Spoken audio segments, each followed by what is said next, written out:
You're listening to Remotely One, a podcast that educates, entertains, and inspires you to take your life back from the office commute. I'm Rick, a former beer rep who left the warehouse to become a voice actor and digital creator. And I'm Kaleem, a remote work advocate and consultant. We're going to speak with some of the top professionals who have managed to avoid the commute as they share stories from the most inspiring to the most comical, all while working remotely. Man, this sounds awesome. Let's clock in. I am from near where you live, Kaleem, if I understand correctly. I'm from Atlanta. I'm from Sandy Springs. Get the hell out of here. Dude, how do we know this? Are you around the corner? Okay, so I'm going to say Atlanta, Georgia, because when you lived here, it was Atlanta, wasn't it? It was Atlanta. I'm trying to remember when it became Sandy Springs, right? But definitely when I was growing up, it was definitely Atlanta. It was 100% Atlanta. Wait a second. Did it change? Sandy Springs kind of, I don't know if there's a good word for it, like almost like seceded. It like they like seceded from Atlanta. You know better. We can't say succeed in the South. I'm from the North, son. We're from the North. You can't say that in 2023. Succeed?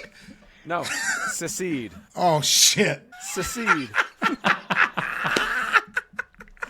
We can't succeed. We ain't succeeding. It's not being successful. No. It's departure. My favorite quote so far is, Kaleem, there is no success in 2023. That's very true. He speaks for all of us. So the South did not succeed back in the old days when they tried to leave the Union. The South did not succeed in succession.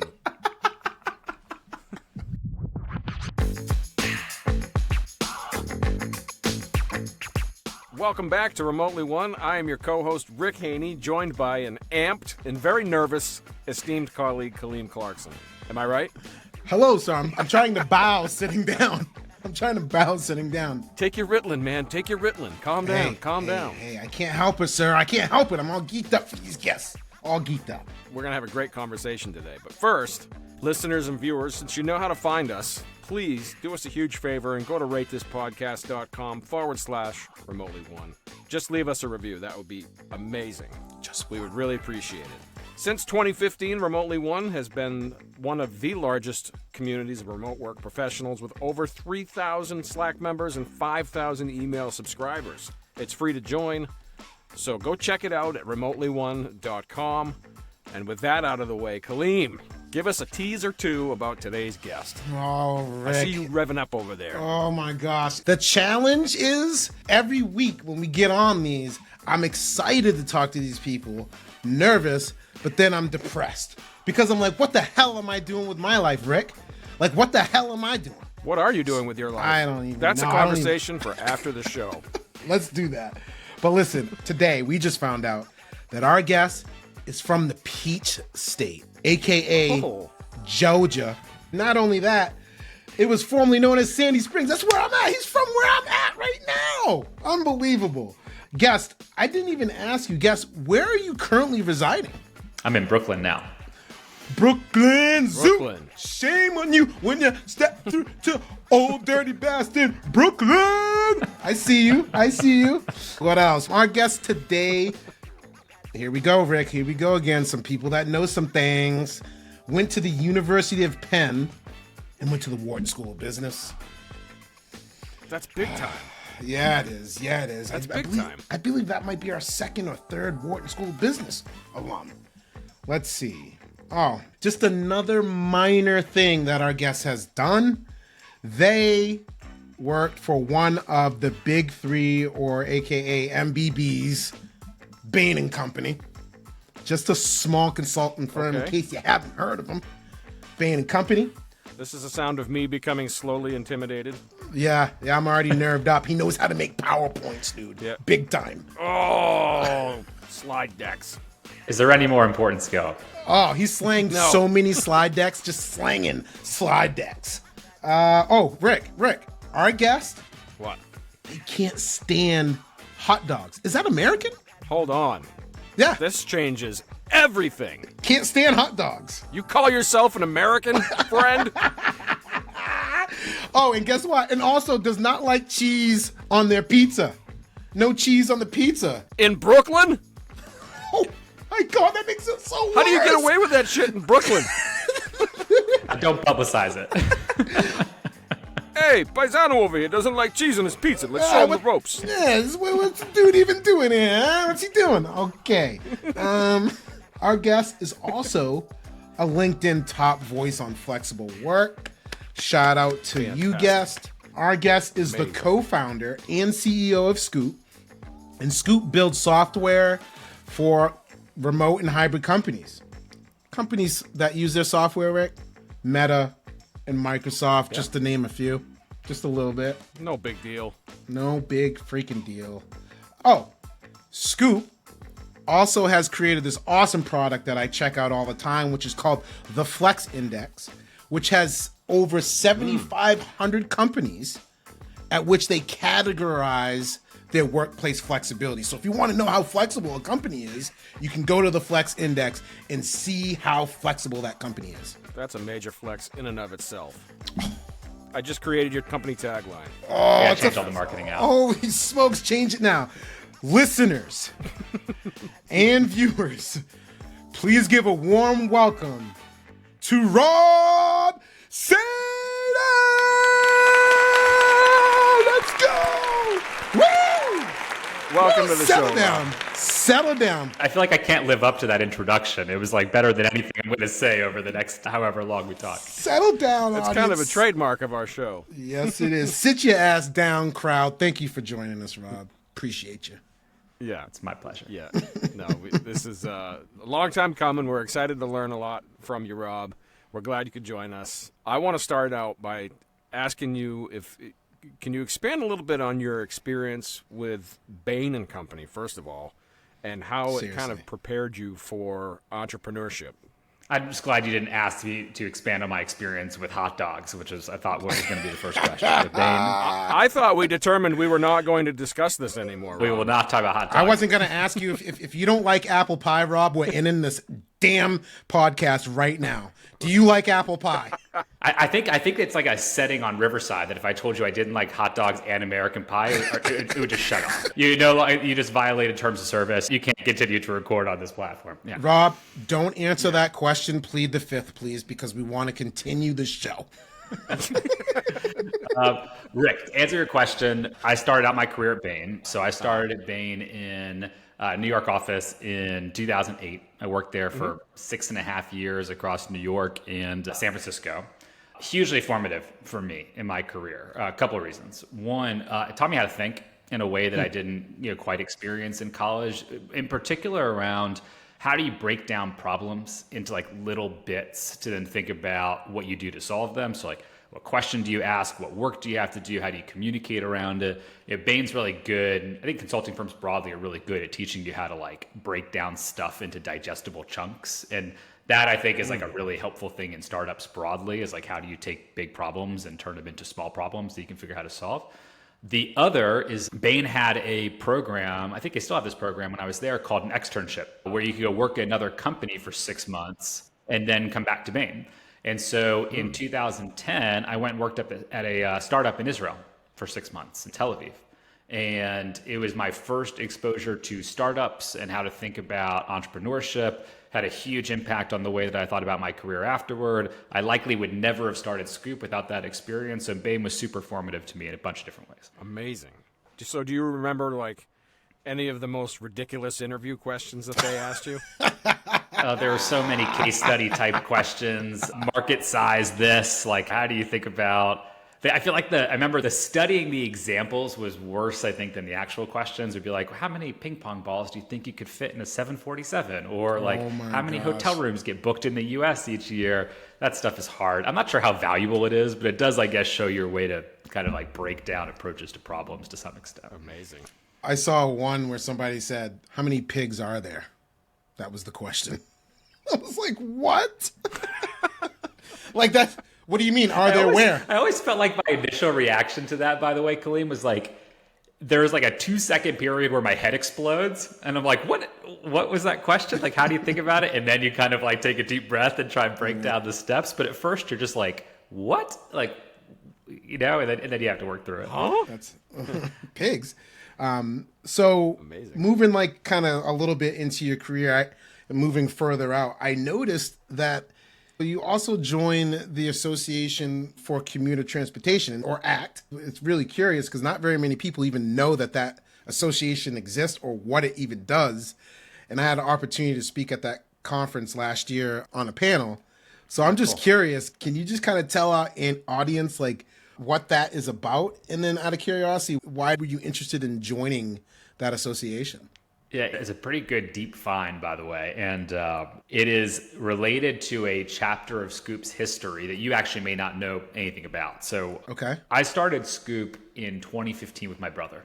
So my brother's my co-founder. As I told you, he lives probably down the street from you in Atlanta. And our experience growing up, our high school was 25 miles away from where we live. So we went to high school in College Park, right? And grew up in St. Springs. So we would drive 250 miles a week back and forth to school, a huge impact on the way I thought about how you spend your time and life. And in 2015, when we originally started to build a company, we built it to help solve commute problems. And we built software to enable employees to share trips back and forth to the workplace to improve outcomes for companies around how they use their real estate or recruiting or retaining employees that have long commute trips, and actually built a pretty sizable company around that. I joined ACT as part of that work because I was engaging with a lot of companies they were involved with. I was on the board for a period at ACT. So in some ways, Scoop's chapter 1 from 2015 to, I guess, the pandemic was all commute focused, and ACT was a part of that. Wow. Yeah, they do some really interesting work there as far as there's a whole field that manages how cities are mobilized, how people travel throughout cities, whether it's driving, whether it's walking, whether it's biking. And there's government agencies that design all that. It's really intense. It's a whole industry that I didn't even know existed. And it's kind of intense. You have business partnerships with government entities. So it is pretty fascinating what goes into, for example, carpooling, like creating the carpool lane. The amount of like effort that it takes to even do that was pretty fascinating. Anyway, I saw that on there. I was just like, holy smokes, he's part of ACT. Like, you don't hear that too often. You're like, where did that come from? Yeah. So, Rob, I'm a guy that likes to have conversations with people about their roots, beginnings, and that kind of thing. And I'm curious about some of yours. You know, what inspired you to pursue a career in work flexibility? And was there a kind of an aha moment in your earlier years that convinced you that to pursue a better balance, so to speak? Yeah, I don't think it was in my early years. It was pretty formative actually through the pandemic. And I'll tell you a couple of things that kind of happened to me in that time period. So, you know, in 2020, obviously a lot of people got exposed to remote work for the first time that hadn't previously been exposed to it. For Scoop as a company, it led to some really interesting and at the time very difficult challenges, right? Because we had built this commute solution that was used by lots of different companies. Right. A lot of those companies went home, so there's no commute trips. Right. And we basically, and we could spend a whole other hour talking about how this happened, but we basically had to make a decision, which is, are we going to hunker down and wait and see when the commute's going to come back? Or are we going to pursue what started to emerge as an interesting evolution in the way we think about work, which was flexible working, right? And that in some ways was my first exposure to it. And it happened through our customers who were saying, hey, look, there's a chance that our employees may never come back to the office full time. And this is summer, fall 2020. And it was the first time I'd ever really thought about that before. So we found that problem really interesting in the sense that there was a chance that hybrid work could accomplish more in terms of reducing commute trips than people not going into the office 5 days a week than we ever could have accomplished in all of the effort we were doing in carpooling and building software for commute. And that was really appealing to us. And then the second thing that kind of happened was I had my first kid in 2021 and my wife got pregnant in 2020. Thank you very much. And I got a front row seat for the first time to how important flexibility is at different chapters of your life. When my wife was pregnant and the ability to work remote had a huge impact for her on her ability to take care of herself and her energy level. When the baby came, coming back from parental leave, I think she took 4 months off or so she came back in January 2022, being able to work remotely incredibly impactful for her for feeding and rest and other things. Then she wanted to be able to go into an office more, and being hybrid was great. We just had our second kid a month ago, and we're kind of going back through that cycle, if you will. And you start to realize how important this is to people at different stages of their life. And that really started to connect with me personally around flexible work and what that means for participation in the workforce and career development and things like that in a way that I had never really directly experienced before. Wow. So Scoop was dealing with the challenge of the commute originally. And then the pandemic hits and you decide we have to make a pivot to do something that's in relation to this workplace flexibility. At what point, like in the pandemic, did you make the final call? I'm just curious, trying to get a timeline. At what point did you decide, okay, this is it? You call your brother. We're like, we got to do something. We're, clients are telling us. At what point did you finally flip the switch?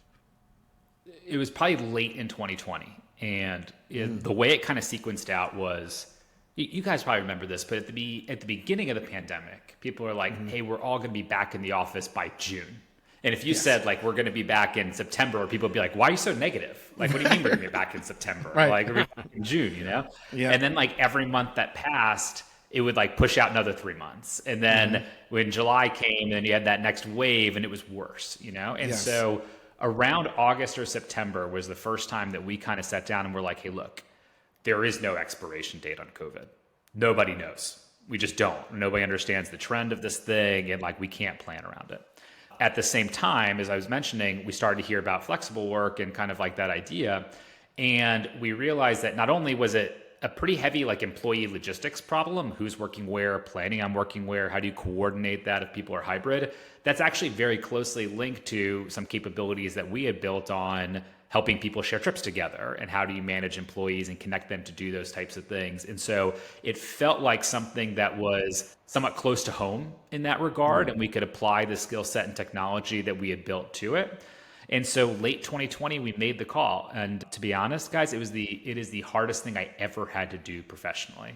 I basically had to rip down a company that was pretty big, like at Scoop's largest in that phase, we were 200 people. We had raised a lot of capital. Wow. And we effectively had to reboot the company as an early stage startup focusing on something different. And, it took years to kind of work our way out of it. Obviously, I'm incredibly proud of where we are today and what we do in the business we're building, but there were some dark times and some really difficult challenges in kind of navigating through that transition.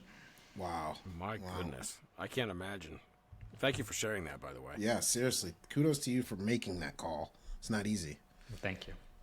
Yeah, you mentioned the push for returning back to offices, but we're seeing all these return to office pushes lately, and I'm wondering how many people are being intentional in planning their office days, and if organizations really want people to utilize the office space, how does Scoop assist people on how to plan it?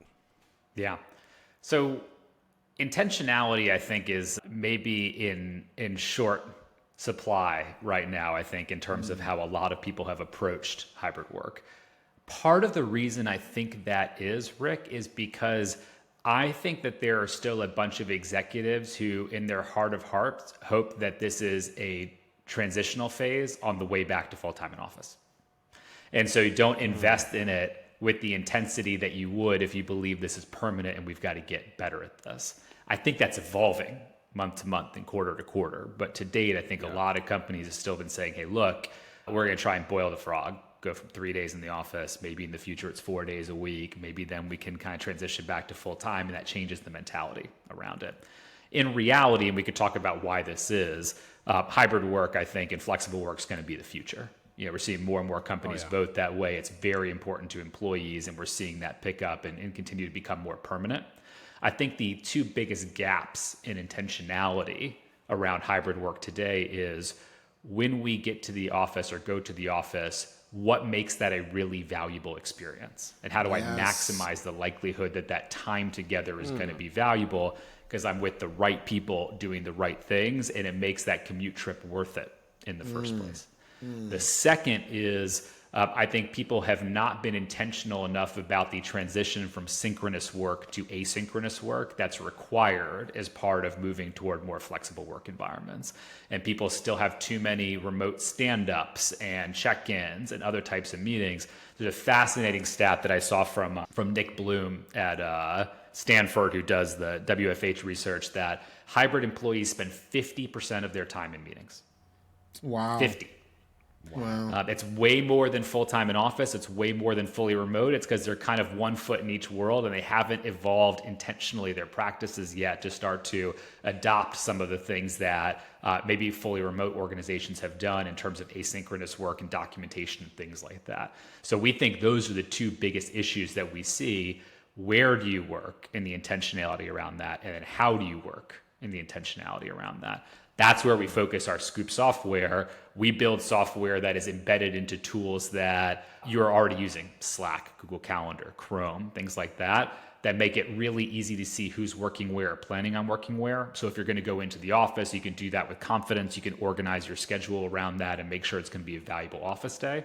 And we have a new suite of tooling around meetings and how do you raise the bar on the quality of preparation and follow through on hybrid meetings and eliminate them when it's not there by centralizing some content in Slack that right now is separated across Calendar and Zoom and Docs and Slack, and bring more visibility to it in a way that's very powerful. Wow. Jeez. Wow. So it seems to me, and maybe you would agree with this, but it seems that we need a more clear definition of what hybrid work actually is. And would you consider, based on that, a 4-day work week in 4 days in office as being hybrid? So I would. You would, Rob? But I'll explain. 4 days in office, you're going to say it is hybrid? So I would draw the distinction. Look, this is my opinion. Other people may disagree, right? But I think that I'm not saying, by the way, that 4 days a week is what I think is necessarily the best model, right? But I think that anything right now that is short of spending 5 days a week in office is a step in the direction of flexibility, right? Like that is some flexibility that maybe wasn't offered previously. I would include 4 days a week in that. To be clear, when we break it down, and one of the things, and Kaleem, you were talking about Flex Index at the beginning and some of the work we've done there, in order to kind of bring together all of these policies and be able to provide some kind of reason as to what's happening, we spent an inordinate amount of time on trying to figure out how do you create definitions around this stuff in a way that people could lean on and at least be able to compare like for like. So I'll kind of share a little bit on how we think about this in case it's helpful. All right. We bucket it into like 3 main groups. There's full-time in office, which is somewhat obvious, right? It's like you're expected to be in the office for all of your work hours, effectively 5 days a week and more. On the other side, there is what we call fully flexible.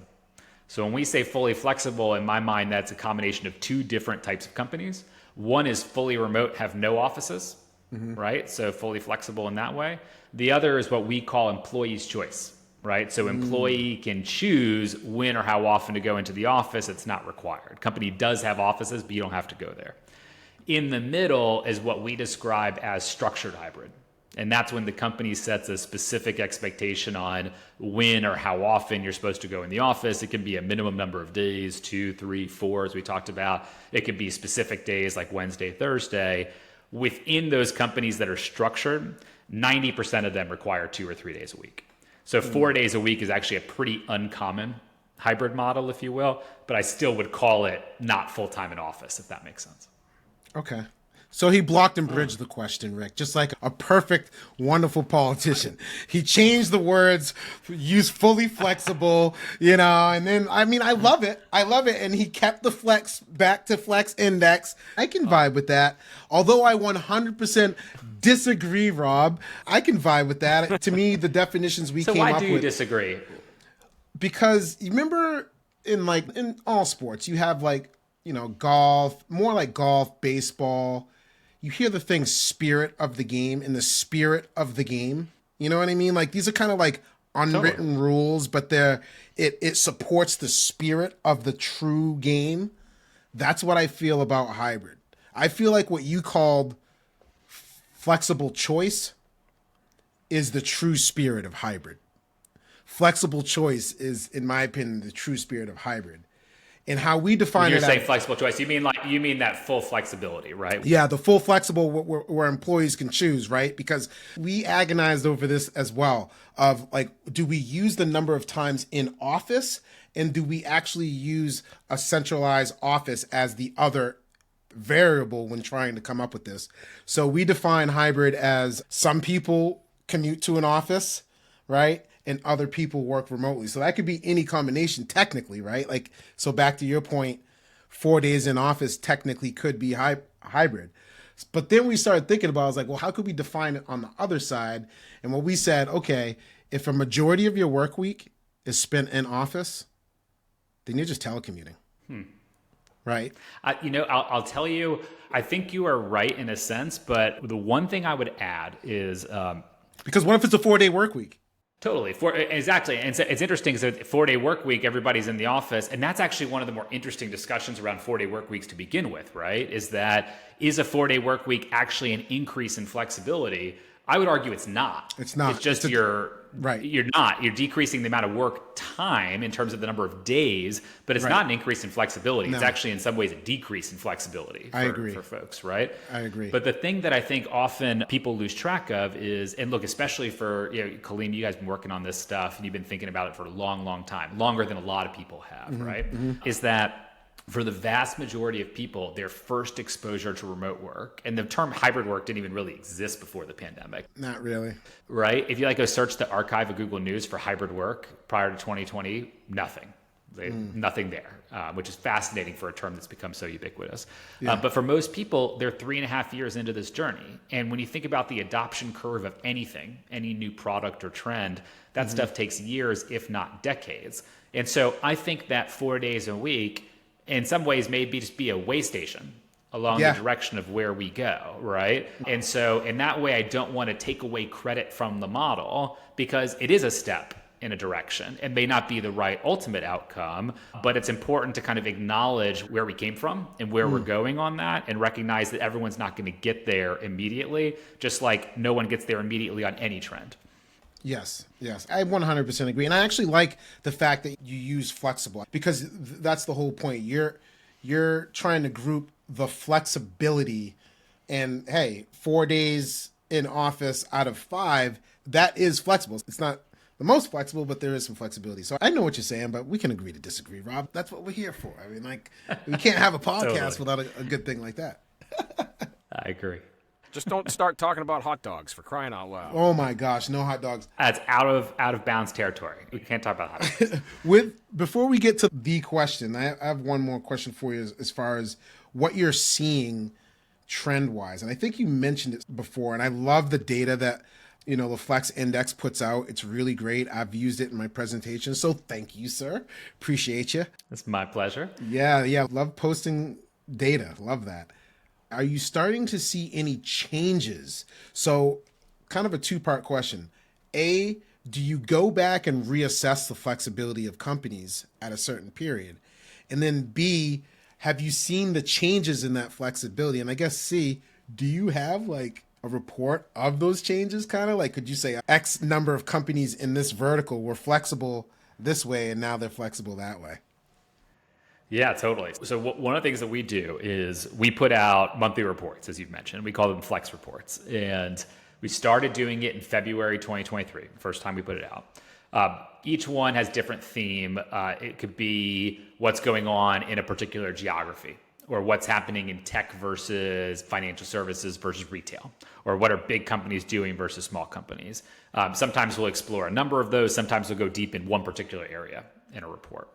The couple of things that are relevant to what you're asking that I've seen are, one, across the US, we have seen a steady movement away from full-time in office over the course of 2023. At the beginning of the year, 49% of US companies on an industry-weighted basis were full-time in office. Really? In our most recent data, that's dropped to 38% of companies are now full-time in office. And so you're seeing a steady pickup month to month in terms of the percentage of companies that require full-time in office for corporate employees. It's a good movement in terms of if you are expecting more flexibility, we are trending that way in terms of more and more flexibility month by month, quarter by quarter. That's interesting stat. The second thing that's really interesting about that is we started to look at how that varies based on when a company was started, not just tech company, any company when it was started. And the thought process was maybe the youngest companies started in the last 5 years, 10 years, 15 years actually adopt work location flexibility differently. And we found kind of two dramatic pivot points in the kind of like history of companies, if you will. One was companies that were started post 2000 versus pre 2000, far more flexible. Part of the reason for that, I believe, is because like those are companies that grew up with internet, right? Different kind of experience as you start your company. Yep. The second is companies that were founded post 2010, way more flexible than the ones that are founded pre 2010. That's the era of smartphone, Slack, Teams, Zoom, right? Like the collaboration software has gotten way, way, way more developed in the last 15 years from where it was previously. Okay. If you look at those companies that were started in the last 15 years, 93% of them offer work location flexibility. Oh my gosh. And so that number is staggeringly high. Why is that really important? It's because while we've gone from 49% full-time in office to 38 now, with each passing year, more companies will form. Those companies will form in a world where flexibility is much more common. Older companies will die out. Just as time passes, the US, for example, will become more flexible. And we're seeing that trend month to month, quarter to quarter in our data. So based on your data, do you personally believe that flexibility is here to stay? I don't only think that it's here to stay. I think you're going to end up at a place where 80% plus of US companies offer work location flexibility, at least for corporate workers. And I think you're going to see a steady march to that year by year. Wow. So geez, what I feel like is left out in your stat right there to me is those newer companies have less leadership nostalgia and less ingrained in office, sit in your seat type mentality. And older companies such as JP Morgan, I'm throwing you out there. Yeah, I'm saying the names. But like some of these older companies have a lot more difficult time adjusting to this newness. It's just really interesting that you're saying that. And 80%, you feel like, I mean, it is trending pretty rapidly. I mean, that stat is fascinating. I don't think it's been talked about enough. I mean, you have all these return to offices, but no one's saying that the number of 100% in-office companies in 2023 is going down. That is just absolutely fantastic. It's crazy. Yeah, I love that term also that you gave, that leadership nostalgia. I think it's such an important point, and I think a lot of people, in some ways, people look at it as a negative, and I think there's a lot of judgment that goes against CEOs or execs and saying, hey, look, like they're living in this bygone era, and that's kind of why they want full-time in office. I think it's a little bit different, but the implications in some ways are the same. I think what's happening is in times of stress, when the market is complicated, you're not sure where the economy is going, the company has been challenged, whatever it might be, people fall back on the things that made them successful earlier in their career. Yeah. That's what we lean on, right? It's like that's our comfort place. We go back to that. Most executives in the world today grew up in an environment that was full-time in office.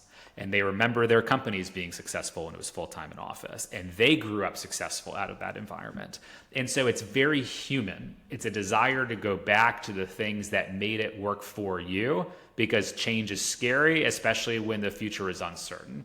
And I think there's not enough empathy around that. Now we have to move past it, right? And with each year, people will get better at this and move past it. But I think that's where a lot of execs are coming from. They're trying to say, hey, look, this worked for us. And employees are saying, yeah, but the world is different. And we have to embrace change and understand some of the opportunity that comes with that.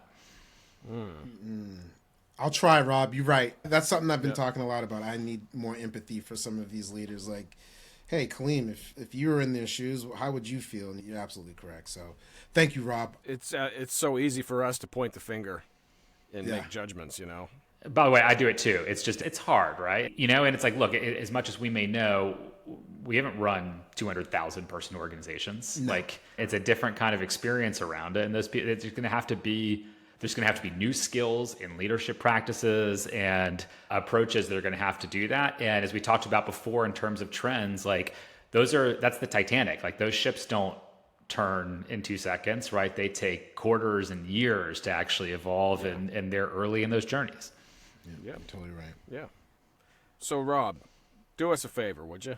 Tell us about a comical or inspiring moment that you have had while working remotely. I will tell you about one that I think is Yes. it's a pretty embarrassing one, actually.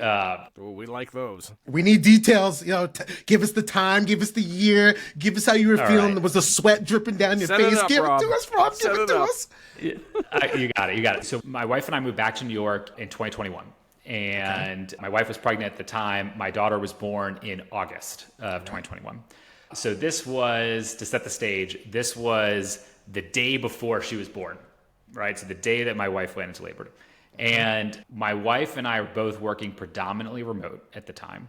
Luckily, we have enough space at home that I'm kind of in one part of the house and can kind of do my thing. She's in a different house. We have pretty good remote hygiene where we treat it like we're both at the office. We don't just like randomly pop in and interrupt, right? And that's kind of how we do it.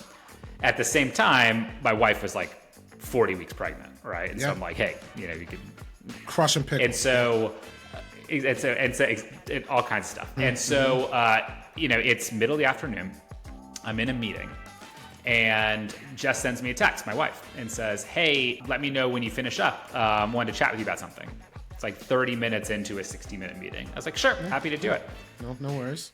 Meeting finishes up. I go out, and she goes, I've been having contractions 5 minutes apart for over a minute for like the last 30 minutes. I'm like, Jess, I know we're trying to be good remote, but that is one of those things where you could come in and been we should go. So we immediately pack up, go to the hospital. And I was like, Jess, I still can't believe that you did that. It's that's pretty funny. Made of steel. Yeah, That's remote work etiquette. You got yourself gone a too good far. woman. Yeah. Yeah, too far. Exactly. That's awesome. So Way too far. So obviously everything worked out, right? Everything was great. Everything was good. Baby was good. But it was a pretty funny moment where I was like, Jess, you can't be serious. She didn't even knock on the door. She sent you a text. That's the best. Sent me a text. And it was a text hey, just let me know when you have a minute. I want to chat with you about something. As if it was the weather or what we're going to do for dinner tonight, She's your assistant too.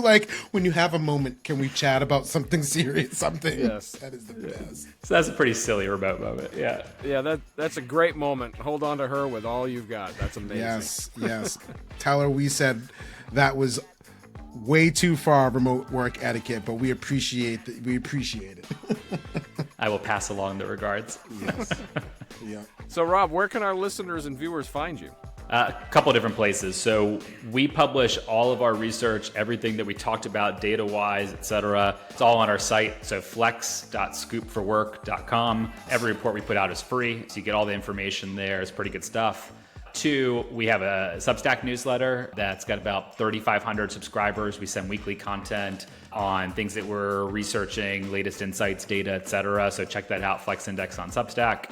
As you mentioned earlier, I write quite a bit and share stuff on LinkedIn. So you can find me on LinkedIn. We also post under Scoop and under Flex Index with different kind of hybrid work or flexible work data, insights, things like that.